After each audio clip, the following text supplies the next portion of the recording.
నిన్ను ఆశ్రయించినప్పుడు ఏవో కొన్ని కోరికలే ప్రభువు తీర్చగలడు అన్నవాడివి కాకూడదు. ప్రభువు అనేటటువంటి వాడు ఎటువంటి వాడై ఉండాలంటే ఆయన తీర్చలేని కోరిక ఉండకూడదు. ఏ కోరికనైనా తీర్చగలిగిన శక్తి దేని వల్ల వస్తుంది? ధర్మానుష్ఠానం వలన వస్తుంది. అందుకే నీ యందు ధర్మము నిలబడుగాక అంతర్లీనం. కాబట్టి పక్షి సమితి బహుబల వృక్షంబు అమరులింద్రు, దేవతలందరూ కూడా ఇంద్రుణ్ణి ఎలా ఆశ్రయిస్తారో అలా, అక్కడ వర్షాధిదేవతను అనుకోండి, అప్పుడు ఇక్కడ ఇంద్రుణ్ణి ఆశ్రయించినట్లు అనిశమును ఉపజీవించునట్లు బంధుజనులు నిన్ను ఉపజీవింప మనుము పేర్మి. వీళ్ళందరూ వాటిని ఎలా ఆశ్రయిస్తారో అలా బంధుజనులందరూ కూడా నిన్ను ఆశ్రయించి సంతోషంగా జీవనం చేసేటట్టుగా, అంటే 10 మందికి పనికొచ్చేవాడివై, నీ కోసం నువ్వు బతికేవాడివి కాకుండా 10 మంది కోసం బ్రతకగలిగినటువంటి వాడివై వర్ధిల్లెదవుగాక అని శ్రీకృష్ణ భగవానుడు ధర్మరాజుకు ఆశీర్వచనం చేశాడు. ఇందులో గమ్మత్తు ఏమిటంటే, కృష్ణ భగవానుడు వెళ్ళిపోయాడు ద్వారకా నగరానికి, భీష్మాచార్యుల వారు వెళ్ళిపోయారు, ద్రోణాచార్యుల వారు వెళ్ళిపోయారు, కృపాచార్యుల వారు వెళ్ళిపోయారు, మిగిలిన మహారాజులందరూ వెళ్ళిపోయారు. వెళ్ళని వాళ్ళు ఇద్దరే ఉన్నారు. ఒకడు దుర్యోధనుడు, ఒకడు శకుని. వీళ్ళిద్దరే ఉన్నారు. ఎందుకున్నారు వాళ్ళిద్దరూ అంటే, వాళ్ళకొక తీవ్రమైన కోరిక మిగిలిపోయింది. ఆ మయసభ యొక్క సౌందర్యం, మయసభ యొక్క వైభవాన్ని చూశాడు దుర్యోధనుడు. విపరీతంగా ఆకర్షింపబడ్డాడు. ఆ మయసభా ప్రాంగణాన్నంతటినీ కూడా తాను తనివి తీరా చూడాలనుకున్నాడు. అందుకని అందరూ వెళ్ళిపోయినా వాళ్ళిద్దరూ మాత్రం ఉండిపోయారు.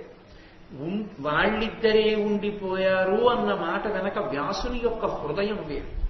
మీరు దాన్ని జాగ్రత్తగా పట్టుకోవాలి. జరగబోయేటటువంటి ప్రమాదాన్నంతటినీ కూడా సూచిస్తున్నారు. ఏదైనా ఊరెళ్ళాం అనుకోండి, ఒక 500 మందిని కలిసి, నేను ఒక్కడినే ఇంకొక 2 రోజులు ఉండవలసి వచ్చింది అనుకోండి, మా 500 మందిలో ఎవరినైనా ఒక్కరిని మీతో ఉంచుకోండి సహాయంగా. ఒక్కరే ఉండడం ఎందుకు? ఒకరు ఉంచుకోండి, ఎవరైనా ఉంటాం 500 మందిలో అన్నారనుకోండి, నేను ఎవరిని ఎంచుకున్నాను అన్న దాన్ని బట్టి నా జీవన విధానం అర్థమవుతుంది. Tell me your friends, I will tell you what you are అని ఇంగ్లీష్లో ఒక ప్రొవెర్బ్. నేను ఎవరిని ఎంచుకుంటాను అన్నదాన్ని బట్టి నా మనసు ఎటువంటిది అన్నది అర్థమైపోతుంది. నేను ఒక ధార్మికుణ్ణి, నా కార్యక్రమాన్ని భంగం చెయ్యని వాణ్ణి, నన్ను అనువర్తించేవాణ్ణి, నా కార్యక్రమం నేను చేసుకునేటటువంటి పనుల మీద భక్తి ప్రపత్తులు ఉన్నవాణ్ణి నేను ఎంచుకున్నాను అనుకోండి, ఆయన తన కార్యమునందు నిబద్ధత కలిగిన వాడు. అందుకే తన కార్యమునకు భంగము కానివాణ్ణి ఎంచుకున్నాడు అని అర్థమవుతుంది. ఉన్న దగ్గర నుంచి నా బుద్ధి పాడు చేసేవాడిని ఎంచుకున్నాను అనుకోండి, అంటే నాకు కూడా ఎక్కడో అతను చెప్పేటటువంటి మాటల పట్ల అంతర్లీనంగా అనురక్తి ఉంది కాబట్టే నేను దగ్గర పెట్టుకున్నాను. పెట్టుకోకపోతే అతను నాకు ఎలా దగ్గరవుతాడు? అవలేడు. చూడండి, కొన్ని పళ్ళు ఉంటాయి, పైకి చాలా బాగుంటాయి. మీరు ఇలా విప్పి చూశారనుకోండి, లోపల ఎర్రగా ఇంతంత పురుగులు పట్టి ఉంటాయి. ఆ పురుగు ఎలా వెళ్ళింది లోపలికి? పండు అవకాశం ఇచ్చింది. పండు అవకాశం ఇవ్వని నాడు పండుకి సూక్ష్మరంధ్రం ముందు ఏర్పడింది ఎక్కడో. ఆ సూక్ష్మరంధ్రంలోంచి పురుగు లోపలికెళ్ళింది. లోపలికెళ్ళి ఆ పండులో ఉన్న గుజ్జు తినే అంత పెద్దదైంది ఆ పురుగు. పైన మళ్ళీ బెజ్జం మూసుకుపోయింది, కానీ లోపలి పురుగు బతకడానికి అవకాశం ఇస్తున్నది మాత్రం పండే. లేనినాడు ఆ పురుగు లోపల ఉండలేదు. మీరు అవకాశం ఇవ్వని నాడు మీ పక్కన దుర్మార్గులు కూర్చోలేదు. ఒకవేళ ఏదో కారణం చేత వాడు వచ్చి పక్కన కూర్చున్నా మీకు సంగం కుదరదు. మీరు వాడిని అంటి ఉండడు. వాడి బుద్ధి తెలియగానే మీరు దూరం అయిపోతారు. విడిచిపెట్టేయాలంతే, దగ్గరికి చేర్చకూడదు. ఇంకా ప్రమాదం. ఎందుకంటే మీ బుద్ధిని, మీ ప్రశాంతతని పాడు చేసేస్తారు వాళ్ళు. ఒక్క మాట చాలు పట్టుకోవడానికి. ఒకసారి మీరు పట్టుకున్న తర్వాత ఏ కారణానికి ఇక దగ్గరికి తీయకూడదు, విడిచిపెట్టేసేది. ఎందుకంటే వాళ్ళు అశాంతికారకులు, ప్రమాదకరమైన వ్యక్తులు. కడుపులో ఉండే ఆలోచనలు వేరు. ఎక్కడో ఒక్క మాటలో బయటపడతారు, చాలు దూరంగా పెట్టడమే, ఇక దగ్గరికి రానివ్వకూడదు. కానీ దగ్గరికి రానిస్తే పండుని తిన్న పురుగుల తినేస్తాడు. నీదే తప్పు, రానిచ్చావు కాబట్టి తినగలిగాడు, లేకపోతే తినలేడు. అంతమంది వెళ్ళిపోతే దుర్యోధనుడితో ఉండడానికి శకుని ఎందుకున్నాడు?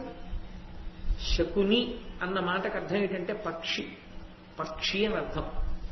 శకుని పక్షి అయితే లోకంలో ఎన్నో పక్షులు ఉన్నాయి, శుభప్రదమైన పక్షులు కూడా ఉన్నాయి. కోయిల ఉంది, కోయిల చక్కటి మధురమైన గీతం పాడుతుంది.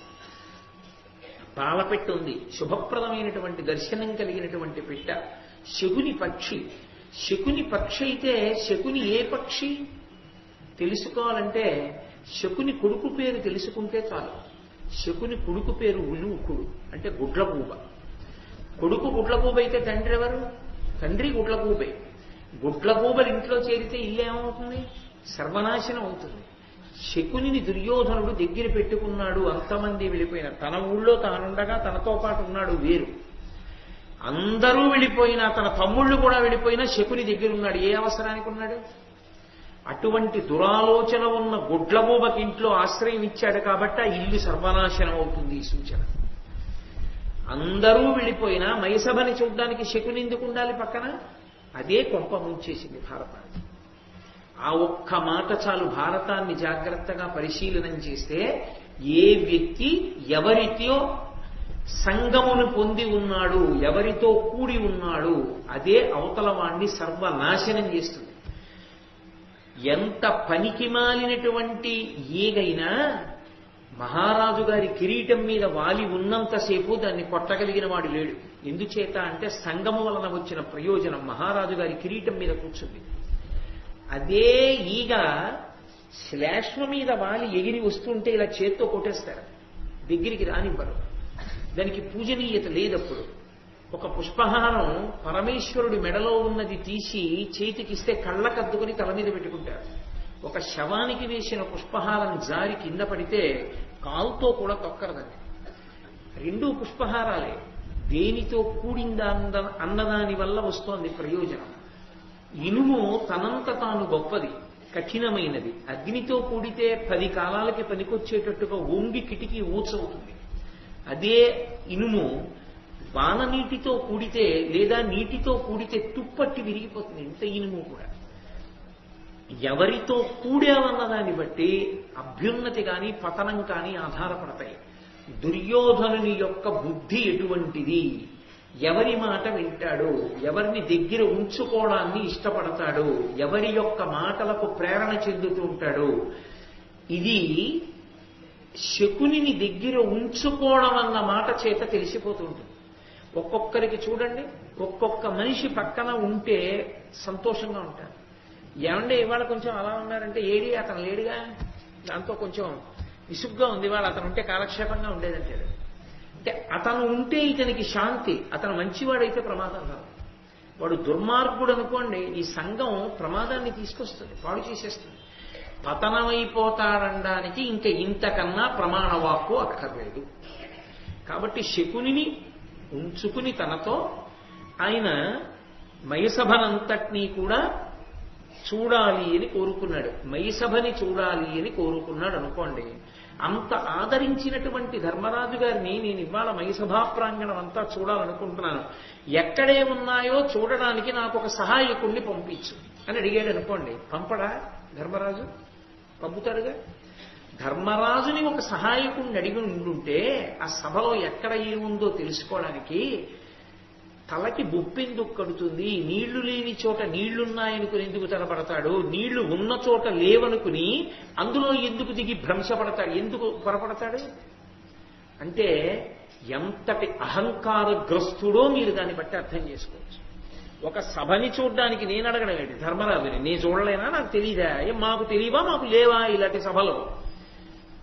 ఆంతరమునందు మనకి లేదు ఇటువంటి సభ, అందుకే ఉన్నాడు. అది చూడాలి. అది చూడాలని ఉన్నవాడు చూడడానికి మనిషినిమ్మని మాత్రం అడగడు. ఎందుకు అడగడంటే ఆభిజాత్యం, అహంకారం. ఇంతటి అహంకారం పక్కన చెడు మాటలు చెప్పగలిగిన వాడితో కలుస్తోంది. మయసభలో కలిసింది అంటే ఇలా కలిసిన వాళ్ళిద్దరూ రేపొద్దున్న ఎంత ప్రమాదాన్నైనా తీసుకొస్తారు. వాళ్ళ ప్రమాదం వెనక ఇతరుల యొక్క ప్రమాదం కూడా పొంచి ఉంటుంది. వాడు అస్తవ్యస్తంగా వాహనాన్ని నడుపుతూ వచ్చి గుద్దీశాడు ఎవరినో అంటే సక్రమంగా వెడుతున్నవాడు కూడా బలైపోయాడని గుర్తు కాదు. వాడు ఏ గోడనో గుద్దేస్తే వేరు, వాడు వచ్చి చాలా జాగ్రత్తగా వెళ్తున్నవాడిని గుద్దేస్తే వాడి ప్రమత్తతకి వాడి బుద్ధిహీనత వల్ల బుద్ధితో సక్రమంగా ఉన్నవాడు కూడా దెబ్బతిన్నాడా లేదా? ఎవరు ఏ స్థానంలో ఉన్నారన్న దాన్ని బట్టి ప్రమాదం ఉంటుంది. ఒక్క కుటుంబాధిపతి బుద్ధి లేనివాడు అనుకోండి, ఆ కుటుంబం ఒక్కటే బాధపడుతుంది. ఒక గ్రామాధికారి బుద్ధి లేనివాడు అనుకోండి, ఆ గ్రామం ఒకటే బాధపడుతుంది. ఒక మండలాధికారి బుద్ధి లేనివాడు అనుకోండి, ఆ మండలం బాధపడుతుంది. ఒక రాష్ట్రాధికారి బుద్ధి లేనివాడైతే రాష్ట్రం బాధపడుతుంది. ఒక దేశాన్ని పరిపాలించేవాడు బుద్ధిహీనుడైతే దేశం అంతా బాధపడుతుంది. అది ఎంతటి జనక్షయానికైనా దారితీస్తుంది, ఎంత ప్రమాదానికైనా దారితీస్తుంది. కాబట్టి ఇప్పుడు దుర్యోధనుడు ఉన్న స్థానం రీత్యా అది ఎంతటి పెను ప్రమాదానికైనా తీసుకెళ్లగలదు. మయసభని తనంత తాను చూడాలనుకోవడం, అందరూ వెళ్ళిపోయినా తాను వెళ్ళకపోవడం, ఆ కోర్కె కోసమే ఉన్నవాడు ధర్మరాజుకి చెప్పకపోవడం, శకునిని పక్కన ఉంచుకోవడం, శకునితో కలిసి మయసభని చూడడానికి బయలుదేరడం, ఇంతే నన్నయ్య గారు చెప్తారు. ఇవన్నీ నన్నయ్య గారు చెప్పరు. కానీ కవి హృదయాన్ని మీరు పట్టుకోవడమే భారతాన్ని చదువు. If you like this video, hit the like button. For more videos, subscribe to our channel. If you have learned anything from this video, comment down below. Subscribe.